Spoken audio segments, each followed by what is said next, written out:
I'll be honest, this race did kind of scare me. And I think to combat that, I poured over Strava data and really put in some nice long runs, looked at the course map and watched footage from last year's race, because I knew if I could be more prepared, then I'd be less scared of the unknown. I knew there'd be low points and high points. I knew I'd be alone in the woods in my own head sometimes, and I knew I'd have friends there. But I've never done this distance, and I think that's what scared me the most. When people asked me, "Do you think you could finish?" I always said yes. But I was scared all the way until I stood on that start line and everything came to a head. It was time to go. My name's Adam Stillwagon, and this year I ran the Rabid Raccoon 100K. This was my first time running the 100K distance. The Rabid Raccoon 100 is a weekend of races put on by Wolf Creek Race Management. Andrew, Moses, and Brandon, the owners of Wolf Creek, are friends of mine, and they invited me out to the race. Last year I visited and I filmed. I didn't run, but I kind of got to experience that atmosphere, and I knew I wanted to participate. So it was an easy sell, and I've really been thinking about this race since then. When I signed up in the fall and made it a reality, I knew I was going to do it, and the excitement was high, but also I was scared, and I knew I would have to train more than I had before. The 100K was my first race at that distance. I had run several long trail runs, around 20 miles, but I knew that I should probably step up my races. So I started with a marathon. I ran the Pittsburgh Marathon last year, and then I did 2 50Ks with some challenging terrain to prepare me for this 100K. The Rabid Raccoon 100 takes place in Brady's Run Park in Beaver County in Western Pennsylvania. The terrain in Western Pennsylvania is varied, but you know there's going to be a lot of uphills and downhills, sometimes very steep, roots, rocks, mud. Could be rainy, cold, hot. You really never know what to expect. March is kind of a wild card here in Pennsylvania. You could really get any type of weather in March. They were forecasting a bit of a warmer day with possible thunderstorms. So that was something that definitely was on my radar. This course was a loop course. The 100K was 5 loops. Loops are between 12 and 13 miles long. There was a little bit of every terrain there, some gravel roads, some paved areas, a creek crossing, some uphill, some downhill, meandering mountain bike trails, and a lot of single track. The fact that it was double the distance that I had run for my longest run was nerve-wracking. I knew I could do it. I knew my legs would take me that far. I just didn't know what state it would take me to.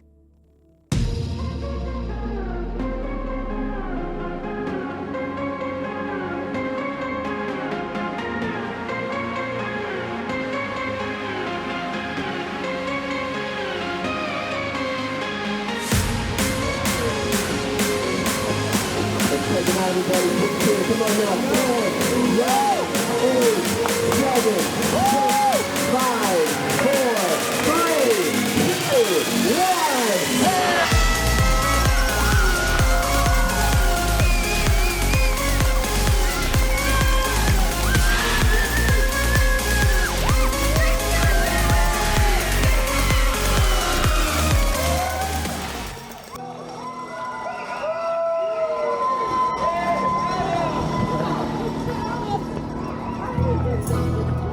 Right out of the gate on loop 1, we started in the dark. Didn't take too long for the sun to rise, so we didn't have to wear headlamps for that long. Weather was pretty warm, a little bit above 50, which is enough for me to start in shorts and a t-shirt. Sun is up, course is dry, air is warm. What else could you ask for?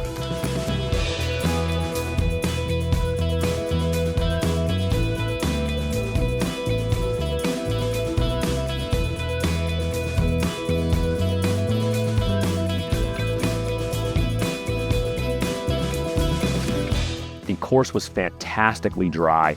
There was barely a few spots of mud. I wouldn't say it went out too fast, maybe a little quicker than I wanted to, but not too fast. I met so many people in the first loop. We chatted, we talked, everybody's, on that race high a little bit. Had some good conversations. A lot of people, this was their first 100K. I was surprised about that. I'd say 9 out of 10 people I talked to, this was also their first race at this distance. All right, I found Ryan back here on the trail. Fan of the channel, say hi. Hello, viewers. Here's some miles in. Rabid Raccoon. Great day, beautiful weather.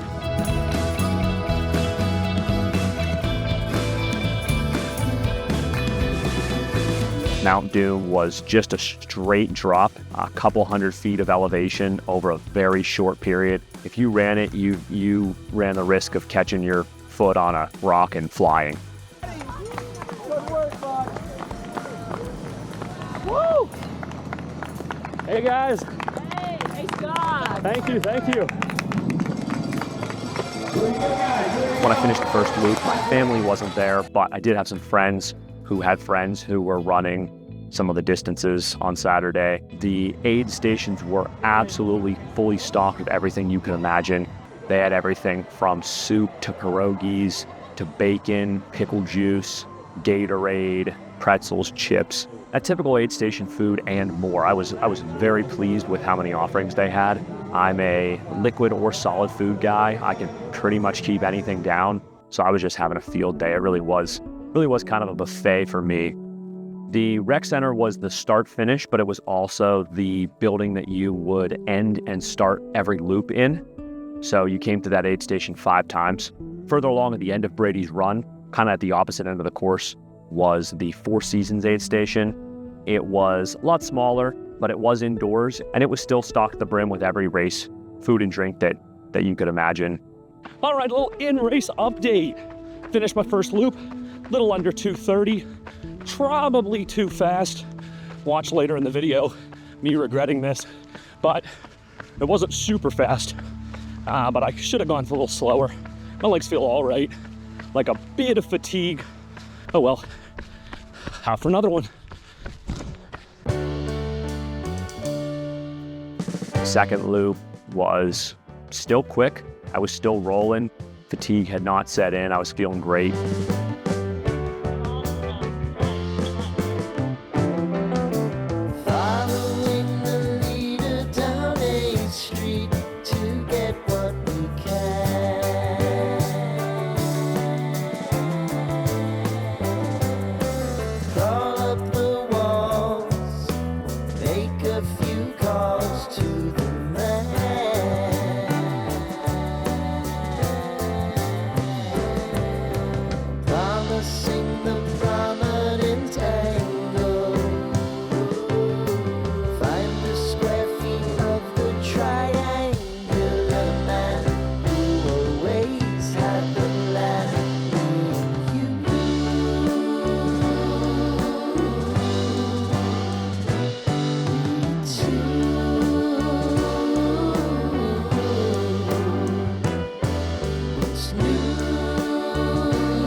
Fortunately, in about the middle of the second loop, my wife texted me and said, "Rain's coming." Here comes the rain. It started to drizzle for a little bit, and then an absolutely brutal thunderstorm opened up. Rain was pouring straight down. I can only describe it as it felt like I was in the shower. That's how hard the rain was coming down. I was completely soaked. It is a whole new course. We just got absolutely dumped on, and there's water everywhere. Just standing water all over the course. This is what we came for. I think this unfortunately set the tone for the rest of the race. This type of thing can be really discouraging. It turned the course to absolute mud. It made the pace slow down quite significantly. At this time, I was still feeling good, so it wasn't super discouraging, but it did take a toll eventually on several of the other loops. Yes! Hey guys! Once I had arrived back at the rec center for the second loop, I had to take care of my feet. I was wearing waterproof socks to combat the wetness of the mud. Unfortunately, they didn't come up high enough on my thigh. And when I went the creek crossing, the water would seep in over the top and my feet got pretty waterlogged. I don't think as waterlogged as they could have been, but they were pretty wet. Threw my socks off. My crew helped me get some tape and some Desitin on my toes, and that really helped. Popped some blisters, relieved a little bit of the pain, and my feet ended up feeling a lot better for the rest of the race.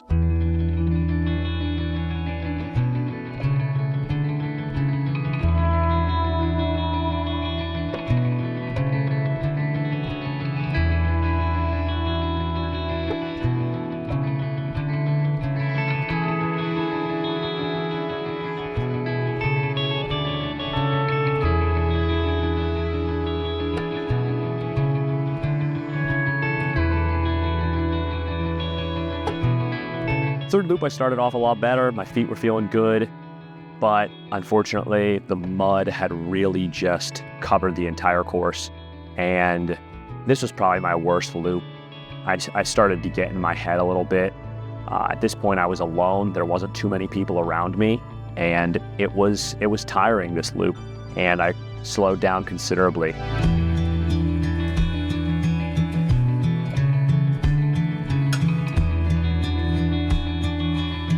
The creek crossing on the course was a challenge. I decided to go through each time, even though there was an alternative route around.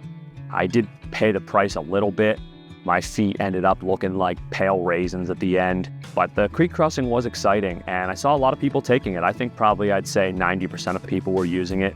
They complained about it, but they did use it.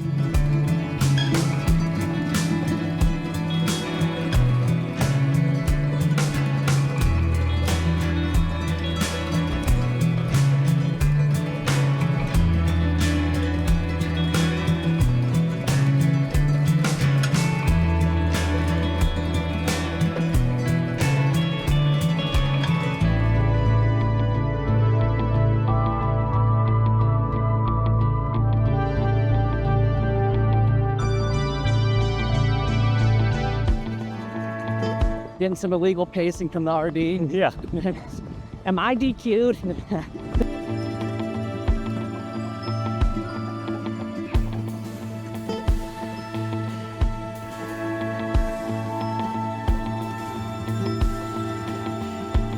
I had a lot of anxiety continuing all the way from loop 1, loop 2, and the worst in loop 3 of the unknownness of loop 4 and 5. Those are the ones that I was really scared of. That was kind of like my Goliath there. I really didn't know how I was going to be running. I didn't know how I was going to feel. I knew I would hurt, and I was afraid of the hurt that I knew was inevitable. So loop 3 was not the greatest. I think it was my slowest of all of my loops. And when I came in the aid station, I was a bit down. I didn't feel that great.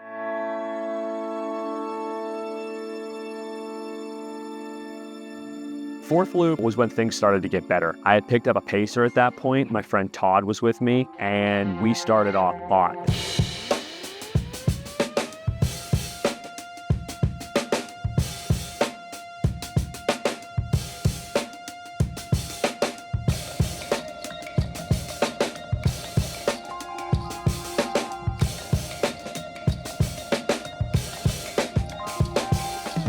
I had really been on point with my nutrition and hydration up until this point, so everything was feeling great, and we were absolutely cruising. I told Todd that we'd be walking for some parts, but I think he was surprised at how little we walked. We were still running at this point, and the pace was nice, and the fourth loop just kind of flew by. Also, what was helping me was at this point I had been getting a lot of cheers through the RaceJoy app. RaceJoy app is a way for spectators who are not at the race to track you during race day. Gives you updates every 5 miles and allows the spectators to send you little cheers, which are just little text or audio clips. They can be, the Rocky theme was one that really got me going. I got a lot of "you can do it" and Bruce Springsteen "Born to Run" kept me going really well. I did enjoy that very much. And the course was improving at this point.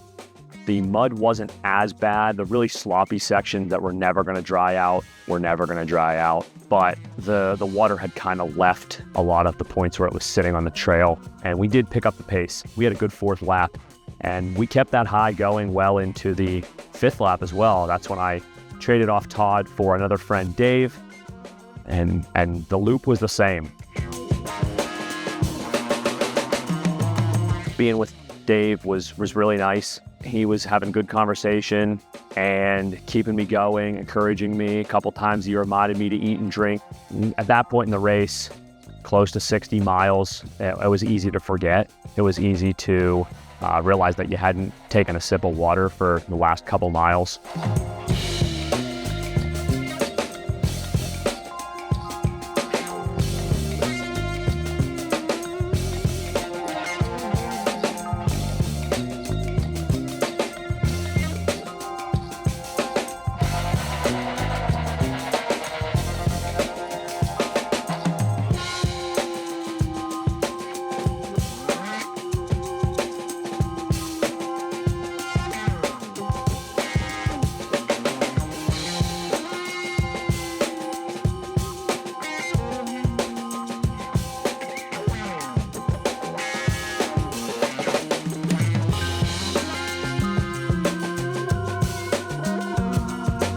Now, the 5th loop, it did get dark about halfway through. We were cruising pretty well.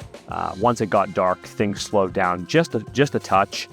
My headlamp wasn't that great, and when it gets dark out, it's hard to see dimensions of stuff. Everything kind of looks flat, like in 2 dimensions, and a lot of chances to trip. I didn't though. I stayed on my feet the whole entire race. The darkness was short-lived because about an hour after it got dark, we pulled up to the finish line. It's hard to describe the feeling of the end of a race unless you've done it. It's sadness, it's satisfaction, it's pride, it's an overwhelming feeling of accomplishing a goal and doing something you were afraid of, doing it well. And the support of my family and friends that were there was absolutely incredible. I really honestly would not have run like I did if they weren't there. And I'm so appreciative. I don't know if I can ever thank them, but they're as much of the race as I was. And I thank them from the bottom of my heart for that.